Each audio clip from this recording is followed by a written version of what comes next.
আসসালামু আলাইকুম। Afnan the horror world YouTube চ্যানেলে স্বাগত জানাচ্ছি। আমি আফনান। আমাদের আশেপাশে ঘটে যাওয়া বিভিন্ন সত্য ভয়ের ঘটনা নিয়েই আমাদের চ্যানেলের আয়োজন। প্রতিনিয়ত ঘটে চলছে অসংখ্য ভৌতিক ঘটনা। বিশ্বাস করি আর না করি, ভয় কিন্তু আমাদের সাথেই থাকে।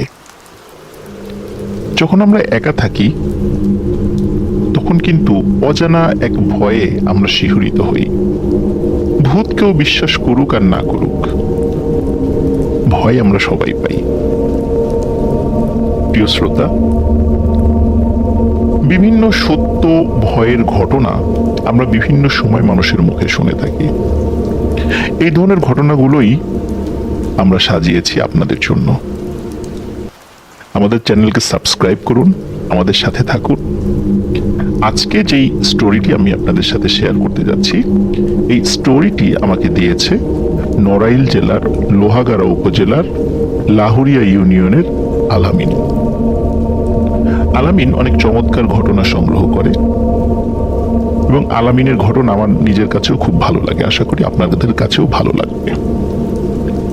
তো শ্রোতা, কথা না বাড়িয়ে চলে যাচ্ছি সরাসরি ঘটনায়।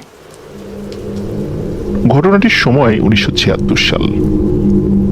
নড়াইল জেলার লোহাগাড়া উপজেলার লাহুরিয়া ইউনিয়নের ছোট্ট গ্রাম লাহুরিয়া। এই গ্রামেই প্রহ্লাদ বিশ্বাস, তার স্ত্রী, তার 3 ছেলে প্রভাস, পঙ্কজ ও প্রকাশ। প্রভাসের বয়স 35, পঙ্কজের বয়স 30-এর কাছাকাছি।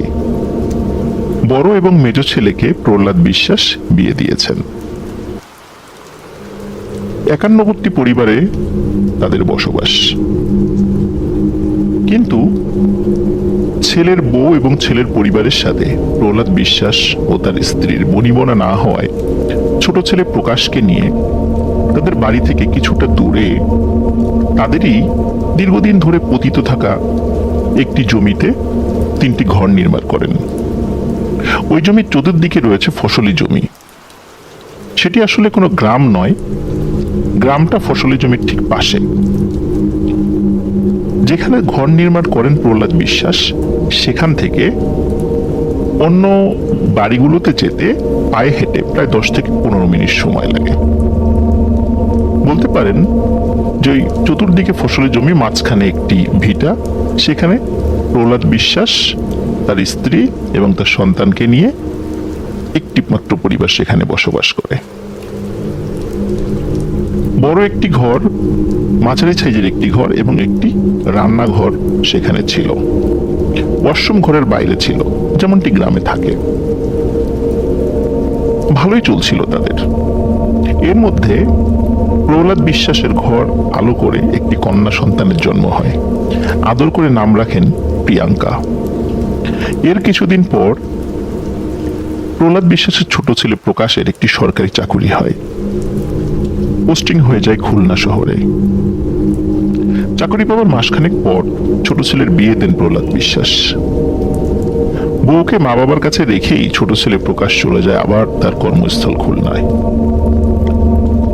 প্রহ্লাদ বিশ্বাস, তার স্ত্রী কন্যা প্রিয়াঙ্কা ও প্রকাশের স্ত্রী কল্যাণী, এই 4 জন বড় ঘরটায় থাকতেন।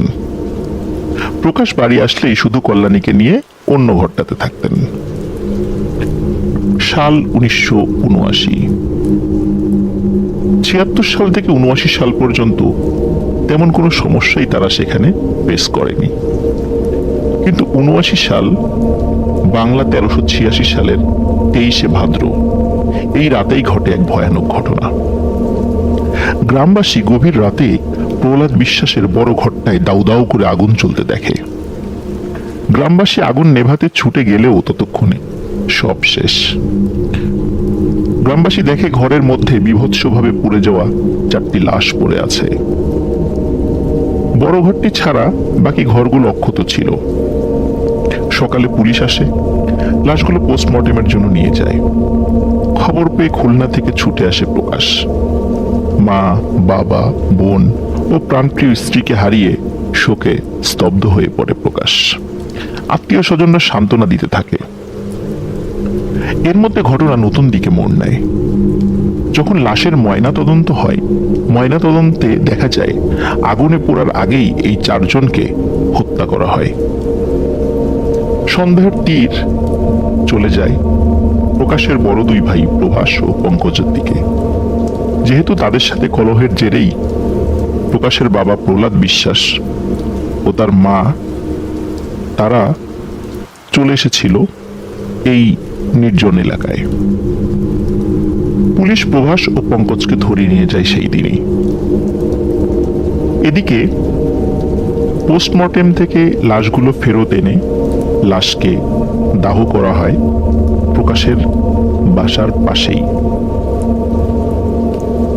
এদিকে 24 ভাদ্র রাতে প্রকাশ বাড়িতেই ছিল, যেই ঘরে ছুটিতে বাড়ি আসলে তার স্ত্রীকে নিয়ে থাকত। গত কয়েকটি দিন প্রকাশকে আশেপাশের লোকজন কেউ দেখেনি। 4-5 দিন পর প্রকাশের বাড়ির কাছে খেতে কাজ করতে আসা মানুষরা বিকট দুর্গন্ধ পায়। দুর্গন্ধের উৎস খুঁজতে খুঁজতে চলে আসে প্রকাশের ঘরটির কাছে।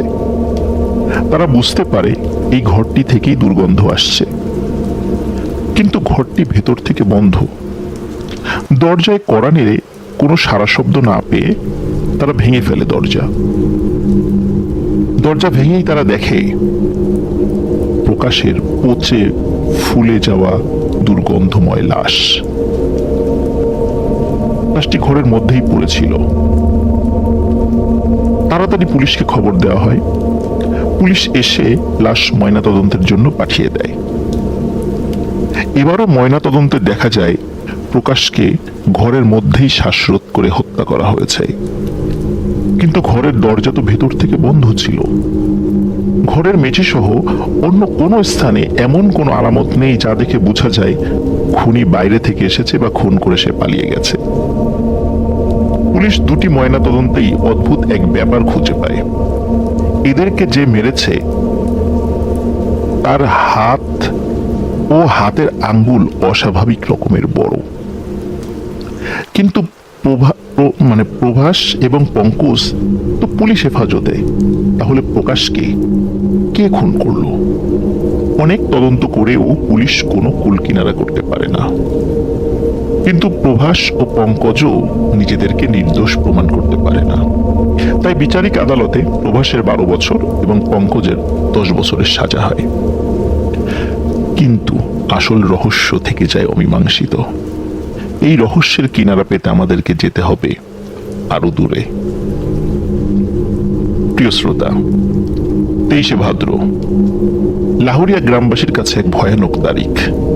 কারণ 1979 সালে গভীর রাতে এই ভয়ানক ঘটনা প্রতি বছর তাদেরকে স্মরণ করিয়ে দেয়। কারণ প্রতি বছর 23শে ভাদ্র প্রহ্লাদ বিশ্বাসের ওই ভিটায় দাউ দাউ করে আগুন জ্বলতে দেখত গ্রামের মানুষ। তাই গ্রামের মানুষ ওই ভিটা সহ আশেপাশের কিছু এলাকার নাম দেয় পোড়াবাড়ি, যা এখনো এই নামেই পরিচিত। সাল 1982। লাহুরিয়া গ্রামের মধ্যবয়সী এক লোকের নাম আনোয়ার মোল্লা, পেশা কৃষিকাজ। বর্ষাকালে বিস্তীর্ণ এলাকায় পানির নিচে তলিয়ে গেলে পুরো বর্ষাকাল একরকম বেকার হয়ে থাকে সে। তখন জাল দিয়ে মাছ ধরে বিক্রি করে কোনো মতে বেঁচে থাকার চেষ্টায় লিপ্ত থাকেন তিনি। খুলনা থেকে তার দুই চাচাতো ভাই রিপন মিয়া ও মুসা মিয়া আনোয়ার মোল্লার বাড়িতে বেড়াতে আসে। তাদের একজনের বয়স 25, অন্যজনের বয়স 21 থেকে 22। তারা আনোয়ার মোল্লাকে বলে, বর্ষাকালে এখানে হাঁসের খামার দিলে কেমন হয়? ডিম ফুটে বাচ্চা হলে সেগুলো খুলনায় নিয়ে বিক্রি করে দেব, ভালোই চাহিদা রয়েছে এগুলোর সেখানে। দিনে হাঁসের খামারের পরিচর্যা আর রাতে নৌকা নিয়ে 3 জন মাছ ধরবো, তাহলে ভালোই আয় হবে। আনোয়ার মোল্লার কাছে প্রস্তাবটা ভালোই লাগে। শুরু হয় তাদের পরিকল্পনা মাফিক কাজ। প্রতিদিন হাঁসের খামারের পরিচর্যা ও রাতে 3 জন নৌকা নিয়ে বের হয়ে যেত। তারা প্রতি রাতে এই লাহুরিয়া গ্রাম থেকে বর্ষাকালে প্রায় 5 কিলোমিটার দূর পর্যন্ত একটা ছোট্ট ব্রিজের কাছ পর্যন্ত মাছ ধরতে ধরতে যেত, আবার একই পথ দিয়ে মাছ ধরতে ধরতে ফেরত আসতো। এক রাতে খাওয়া দাওয়া শেষে আনোয়ার মোল্লা চিন্তা করে আজ আর মাছ ধরতে যাবে না। কেন জানি তার ভালো লাগছিল না, মনও সায় দিচ্ছিল না। কিন্তু সেই রাতটি ছিল পূর্ণিমা। রিপন মিয়া এবং মুসা মিয়া আনোয়ার মোল্লাকে বলে, বড় ভাই, আজ যেহেতু পূর্ণিমা, আজ ভালোই মাছ ধরবে, চলো। কিন্তু আনোয়ার মিয়া কেন জানি আজ রাতে যেতে ইচ্ছা করছিল না। রিপন ও মুসা মিয়ার আগ্রহে যেতে রাজি হলেও মনের ভিতর বারবার কে যেন বলছে, যাস না আনোয়ার, বিপদ হবে। কিন্তু তবু আনোয়ার মিয়া সাথে যায়। কিছু একটা মনে করার চেষ্টা করলেও তার মনে পড়ে না। পালাক্রমে তারা নৌকা চালাচ্ছে, মাছ ধরছে। মুসা মিয়ার কথাই যেন সত্যি হয়, ভালোই মাছ ধরা পড়ছে জালে, সবাই বেজায় খুশি। এই খুশিতে আনোয়ার মিয়া ভয়ানক একটা বিষয়ে বেমালুম ভুলে যায়। রাত 1টার দিকে 5 কিলোমিটার দূরে সেই ছোট্ট ব্রিজের কাছে নৌকাটি পৌঁছায়, যে ব্রিজ পর্যন্ত প্রতিদিন তারা মাছ ধরতে ধরতে আসতো। যথারীতি তারা নৌকা ঘুরিয়ে আবার ফিরে যেতে চাইলে ব্রিজের উপর থেকে বয়স্ক এক মহিলার কান্না ও বিলাপের শব্দ তাদের কানে আসে। মুসা মিয়া বলে, উপরে কে যেন কান্না করছে। রিপন মিয়া বলে, আমাদের দেখে কাজ নেই, আমরা চলে যাই।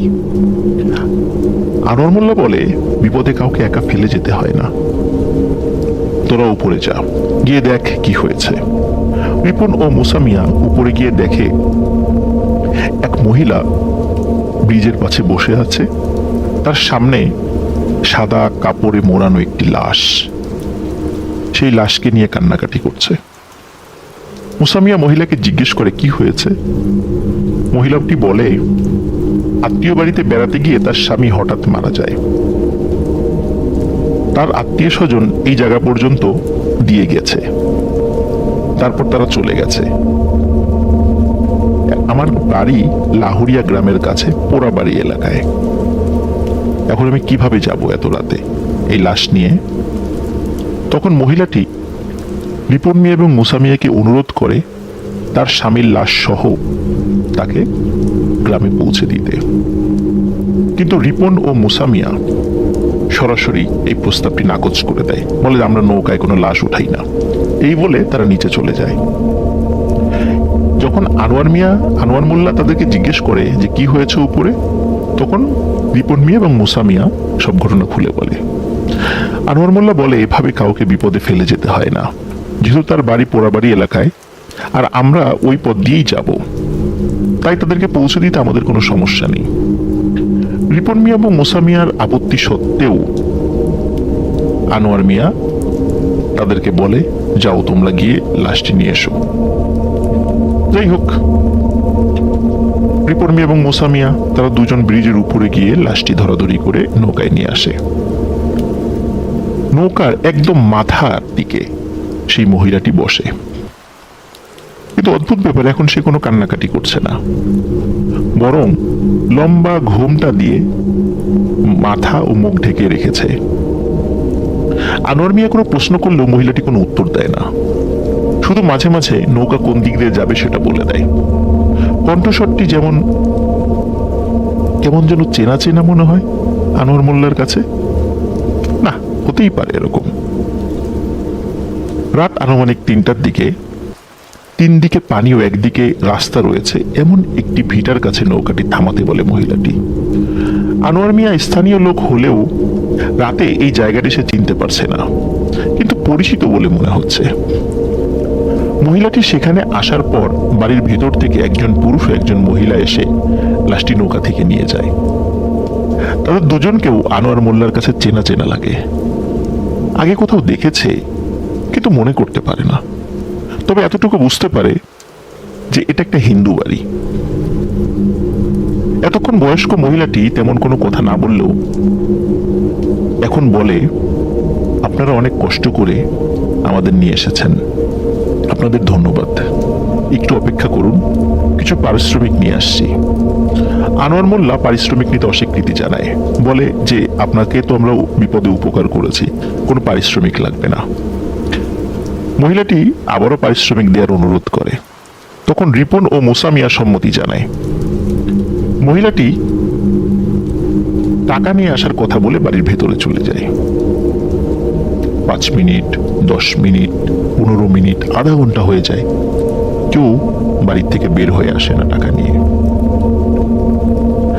আনোয়ার মোল্লা রিপন ও মুসা মিয়াকে বলে, যেহেতু এটা মরা বাড়ি, সবাই শোকে কাতর, তাই হয়তো ভুলে গেছে টাকা নিয়ে আসার কথা, চলে যাই। কিন্তু রিপন মিয়া এবং মুসা মিয়া বলে, এত কষ্ট করে লাশ নিয়ে এলাম, টাকা ছাড়া যাব না। আনোয়ার তাদের দুজনকে গালমন্দ করে, কিন্তু আনোয়ার মোল্লা একটা ব্যাপার লক্ষ্য করে, বাড়ির ভেতরে কোনো সারা শব্দ নেই। রিপন মিয়া আনোয়ার মোল্লাকে বলে, চলো বড় ভাই, বাড়ির ভেতরে যাই। আনোয়ার মোল্লা প্রথমে যেতে রাজি না হলেও মুসা মিয়াকে নৌকায় বসিয়ে রেখে তারা দুজন বাড়ির ভেতরে যায়।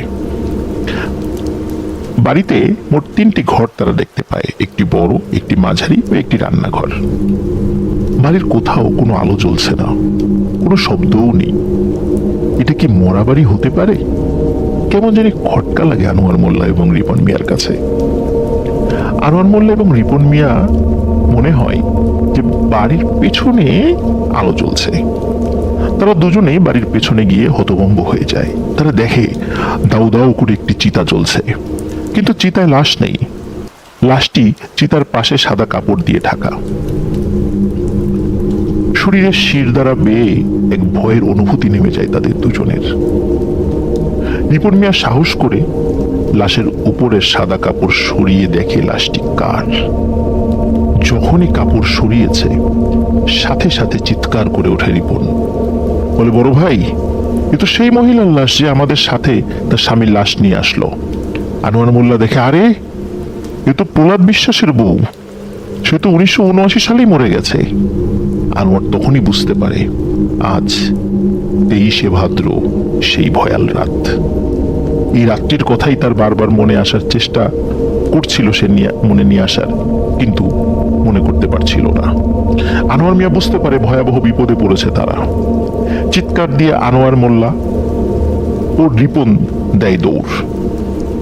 নৌকার কাছে এসে দেখে মুসা মিয়া নেই। কি ব্যাপার, মুসা মিয়া কোথায় গেল? তারা দেখে নৌকার পাশে পানির মধ্যে মুসা মিয়া উপুর হয়ে পড়ে আছে। তারা বুঝতে পারে মুসা মিয়া আর পৃথিবীতে নেই।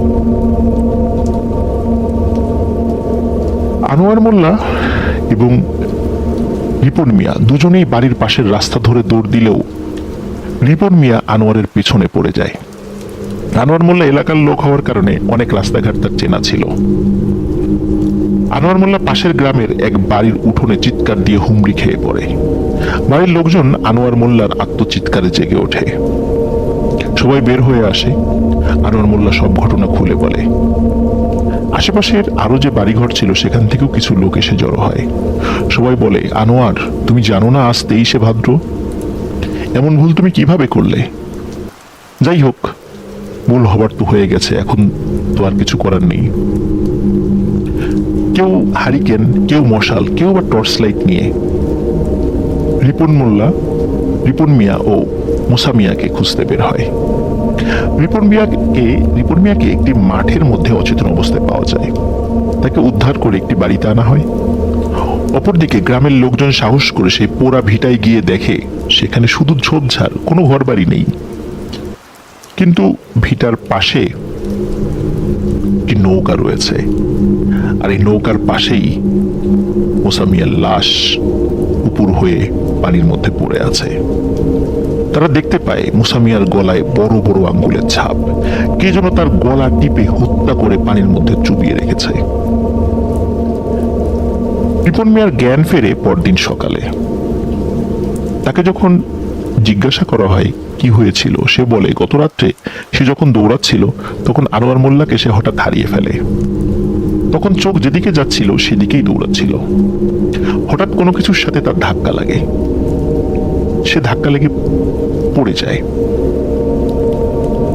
কিন্তু যখন সে খেয়াল করে কিসের সাথে ধাক্কা লাগলো, তাকিয়ে দেখে একটু আগে সাদা কাপড়ের নিচে শুয়ে থাকা, লাশ হয়ে থাকা সেই মহিলাটি তার সামনে দাঁড়িয়ে।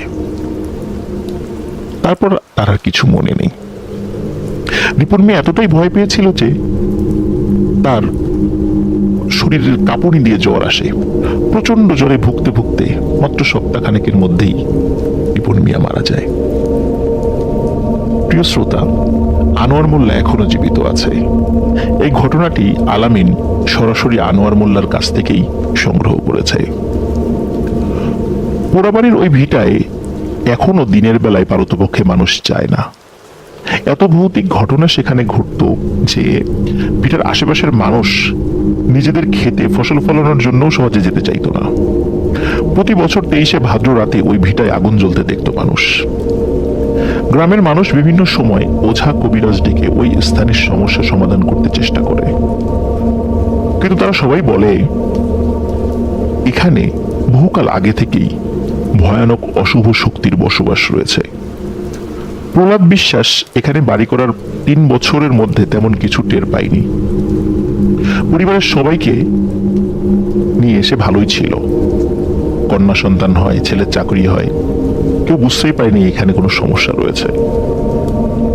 ঠিক 3 বছর পর 23শে ভাদ্র রাতে 1979 সালে পরিবারের সবাইকে প্রথমে ওই অশুভ শক্তিরা হত্যা করে এবং পরে ঘরে আগুন জ্বালিয়ে দেয়।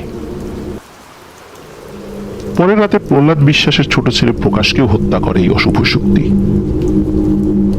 আনোয়ার মোল্লা লোভ করে নাই, তাই ওরা তার কোনো ক্ষতি করে নাই, কিন্তু রিপন ও মুসা লোভ করেছিল, তাই তাদের এই পরিণতি।